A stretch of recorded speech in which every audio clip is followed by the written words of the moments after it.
Shalom, Shalom, Kol Halal, Yahweh, Bahasham, Yahweh Shai, Bahasham, Rakaha, Kodash.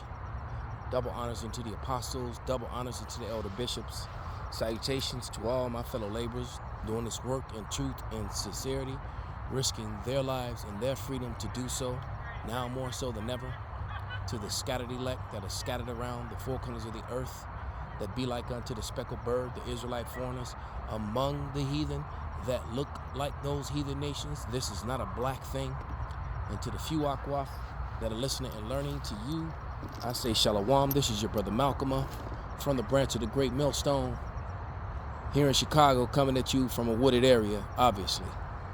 It's one of the little nature, peace, and serene, but some Edomites have, of course, invaded the peace. There's no one here till I sat down, but you know how that goes. But yeah, I was watching a video where a brother was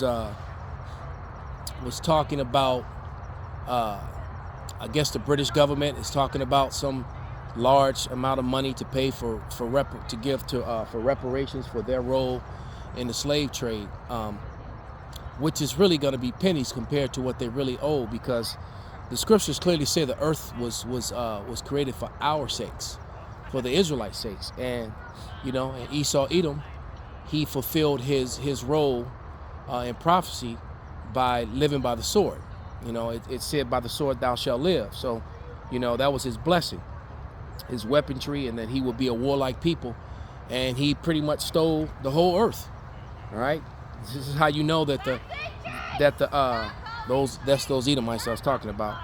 But that's how you know that Esau Edom is the so-called white man, and that he's not the Arab, which is Arab basically means mixed, you know, which makes up Elam and Ishmael, because they did mix a lot, you know, in the ancient times. All right, and their cultures are very kind of intertwined, you know, especially with the Muslim thing. But they are two different people, you know. Elam, then they're both Hebrew, but they're different people. All right, so and Elam, the world is not under the vibration of Elam. The world is not following Elam. They don't dress like Elam. They don't cook like Elam. You know, they don't. The world copies Esau Edom. That's why everyone tries to wear suits with ties, with the phallic symbol, the penis hanging from your neck. That's what a tie is, for those of you who didn't know. It's a phallic symbol. All right, and a necktie is still a phallic symbol because it's the testicles. All right. Now, I think that it was to the sum of 200 billion or something like that. Some 200 billion. So, I mean, that's a lot of money right here now. But you know, you got Edomites that are worth trillions. Okay, and so that's really nothing. And you can't put you can't put a price on the world. You can't put a price on the air. You can't put a price on the wood. You know, this fallen tree that I'm camping out on right now. You can't put a price on the rivers and the oceans. And Esau Edom has gotten dominion over all of that. Why? Through unrighteous decrees. Wow, that's crazy. My Bible app just started talking like out of nowhere. This is damn. That's trip the hell out. And then it won't shut up. So you know, Satan just be doing things, man. But I'm gonna play this clip of this video that was on the YouTube, and it's the last portion of a video that was done by Redacted.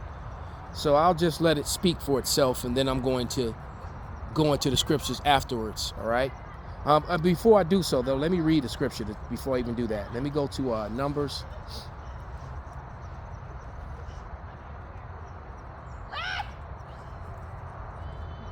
Uh, 21 and 16, I believe it is.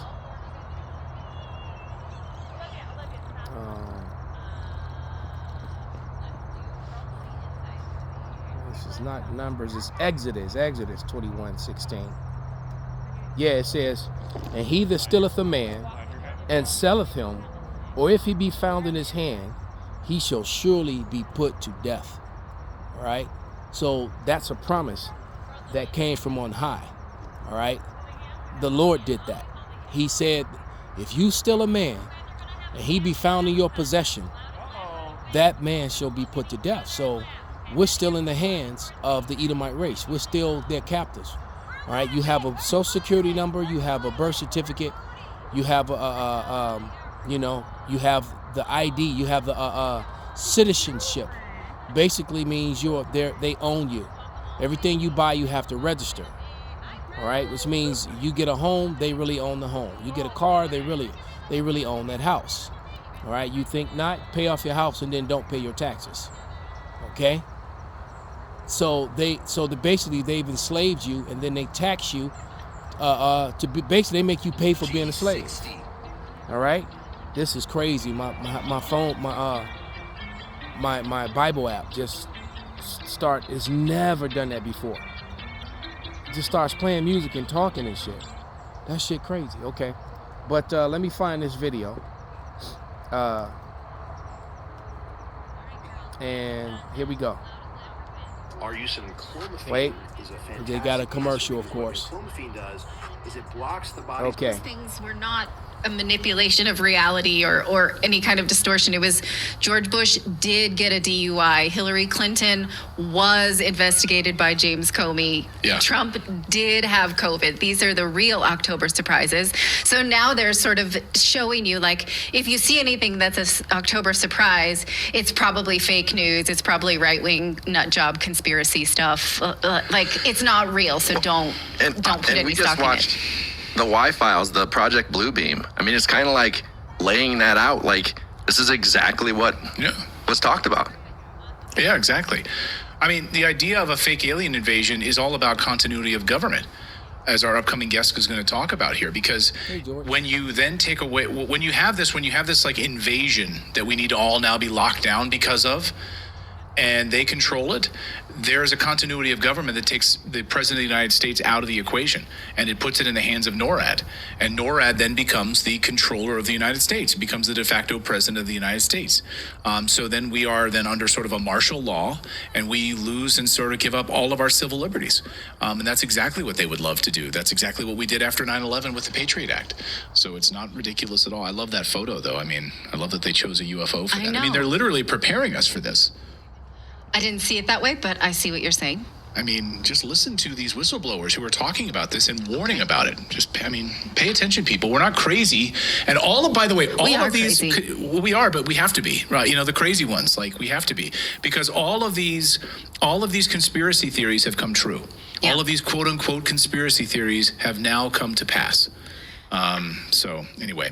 Well, we're crazy for doing the work we do. I think that we like that all the time. Like, can I just go back to being a Matrix slave sometime? Can I just not know? Can I go back to my teenage years? Yeah. Like, So basically, the party is over, the mirth is gone, and they were talking about the alien invasion, and they spoke about these ships that showed up, over there in Western Asia as bombs were flying. And these ships were knocking missiles out of the sky, and they're trying to prepare you for that. Well, the truth of the matter is, that is exactly what the Lord is going to do. But He's not coming to knock the missiles out of the sky. He's coming to take control of the missiles and guide them to where He wants. As they've proved, there's so many videos out there about how these ships show up during hurricanes, during earthquakes, during missile tests, during space flight, and they show up, and you see them, and they find out later that they went by so fast you never even saw them, with the naked eye. But then when they slow it down, all of a sudden you got all these ships that are hanging out around, these missile sites, these rocket sites, and these so-called natural disasters. They're not natural disasters to a certain extent. I mean, Esawv, Edom, the Lord has given him the technology and the power to do these things, but these things were happening before Esawv, Edom had that power. And if they do it, themselves, it's the Lord that's guiding them to do it. But those are not aliens. It's not Project Bluebeam. That's them trying to control the narrative. They probably do have this Project Bluebeam, but there really is going to be chariots of the Most High that are going to come. And basically, they're going to come during the midst of World War III. All right, and because he starts mentioning how what a perfect scenario if you know we're attacked by these aliens, and then we need to stop fighting and we all need to come together, you know, and that's what he basically spoke about. That you gotta remember. I think it was Reagan spoke about that, and also Clinton spoke on it as well. All right, I don't know if he spoke on it when he was president or after, but Clinton gave a speech saying the same thing, basically, you know, regurgitating Ronald Reagan's speech about the chariots. And the chariots are going to come, but then they're not UAPs, they're not UFOs, okay? But they're the chariots of Israel. It's the Lord's army, the Lord of Sabaoth. You know, that's his air force. His ground forces are here on the earth already. They're called the elect. Well, the men of the elect. All right, that his 144,000. All right, they're you know, they're going to be here on the earth. That's his ground forces. Okay. The Lord has already infiltrated the enemy. The same way the Esau has brought all these millions and millions of migrants in, that a lot of them, you know, are soldiers, and you know, and they're going to do all sorts of things here in America when the time comes. Well, the Lord has his super soldiers, his heavenly gods in here on earth. Little G's, of course, not big G's, but little G's, gods, man. All right, that are going to be able to do everything that the Lord did and greater. So you're not going to be able to hurt them. You're not going to be able to stop them. All right. So let me get this. Let's go to 2nd Ezra, the 13th chapter. It's been a while since I read that. All right. Well, I'm in the Old Testament. I might as well shoot over to Genesis 9 and 6. And it reads, "Whoso sheddeth a man's blood, by man shall his blood be shed, for this is the image of that of power of that's the Lord Yahweh made he man." All right, so that's that eye for an eye, tooth for a tooth. You don't get to rape, rob, murder, beat, enslave, castrate, you know, and then arrest our development, take our heritage. See, we're not going to take your heritage from you. See, you're going to be forced to wear your Edomite name that you've dodged for the last couple thousand years. All right, for the last 1,500 years or so. All right, that you've ducked and dodged your nationality, you know, and became everything else except Edom. All right, you're not going to get to dodge it. And your blood and your pain, you have to give back double. Thus saith the Bible. That's what it says in Revelation. But I'm going to get to that after I read what it's going to look like when the Lord returns. And it sounds like a scene out of a space invasion movie, you know. It's 13.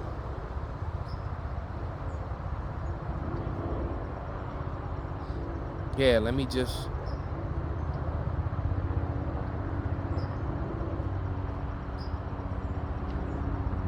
Oh, yeah. There's going to be no more lies, no more whitewashed images and lies about the Lord either. And that time is very near. Okay, so this is 2nd Ezra, the 13th chapter. Starting at... I'll start at verse 1, because he saw this in a vision, all right, in a dream. And that's how the Lord talks to people, in a dream and in a vision.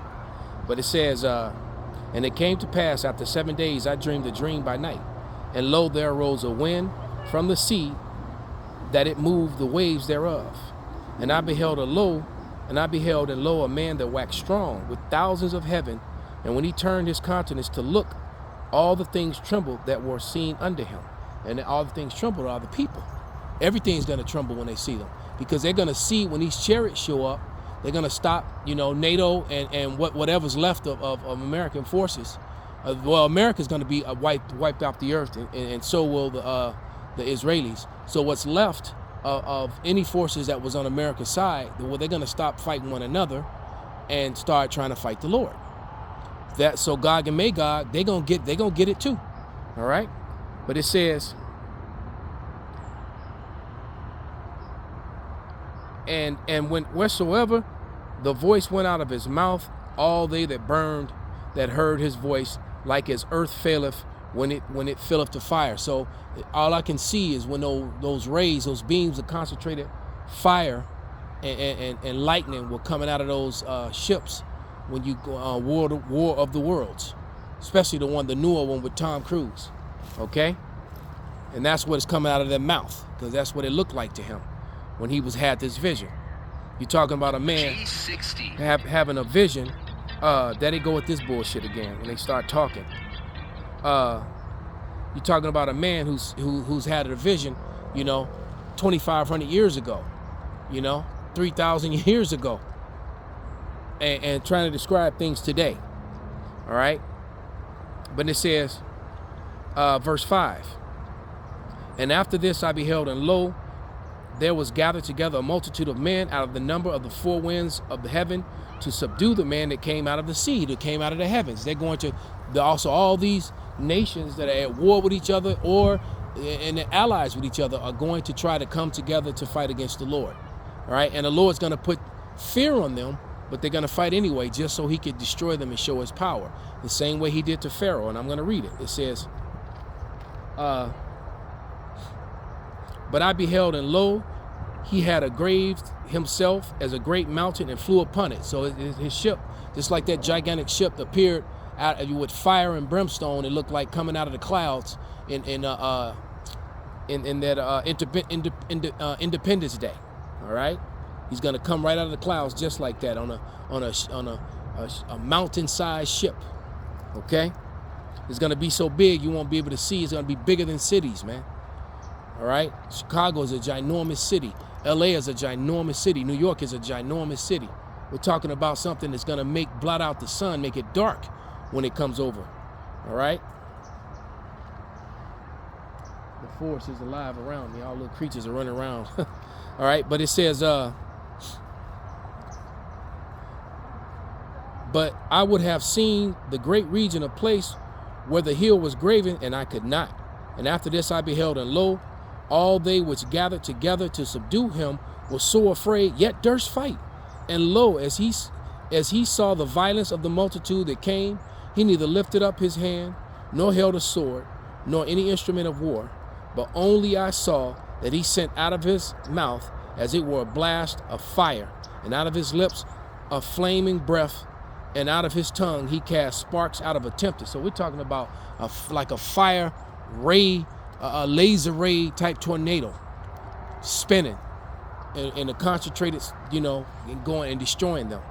All right, and it says, but I only saw this sent out of his mouth, and his had been a blast of fire, and out of his lips a flaming breath, and his tongue he cast out sparks and tempest. All right, and they were all mixed together, the blast of fire, the flaming breath, and the great tempest that fell with violence upon the multitude, which was prepared to fight, and burned them up every one, so that upon the sudden of the innumerable multitude nothing was perceived but only the dust and the smell of smoke. When I saw it, I was afraid. The Lord is going to turn them utterly to dust, man. All right, those chariots are going to come, and before all that war happens, those very same chariots, the small chariots are going to come out, and the smaller ones out of the great fathership, and they're going to be picking up the elect all around the earth, mainly here in Babylon, to rescue them from all the incoming arrows, the ICBMs. Okay, then that's when the change come, because we can't go up on those chariots and these bodies. We're going to be changed in an instant. That's 1 Corinthians, the 15th chapter. Go read it. All right, and then when we come off of those things, we're going to have immense God-like power. We're going to be able to do everything that the Lord did and greater, and we're going to come down and judge the earth. And Esau, Edom is going to get rounded up, and then this is going to happen. This is